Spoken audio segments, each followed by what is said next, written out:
Why do you need the coupler? The coupler has that same unique shape of the aquifer pipe. Now, what's unique about that is that it fits over the pipe like this. You glue it with ABS glue. You glue it along the edge right there, and then you slide it on, and then you glue along the edge right here. You slide this one on. Now, if your pipes usually come in 5-foot sections, so now you can have a 10-foot section, and if you put another coupler, you get 15, and so on and so on. So you can extend this pipe out as long as you need it to go with the coupling system.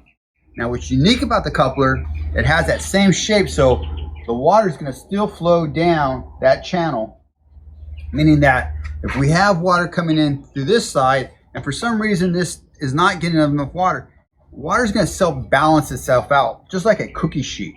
And so if whatever water is over here, it's going to eventually equal out so that this whole center area becomes fully saturated. And because it's fully saturated through the whole area, you're going to get the same moisture plume going up 12 inches along the whole length of the pipe, as well as 4 feet on each side of the pipe. So just think about that. This whole pipe, 12 inches, 4 feet this way, 4 feet this way, and if this pipe is 20 feet long, you're going to have that a whole virtual water table 12 inches below the surface. That's why you need the coupler. So, hope that helps out. Click on the description below to find out where to buy the products. We also have links to instructions to how to build a Greywater system. Be sure to subscribe to our channel and like this video.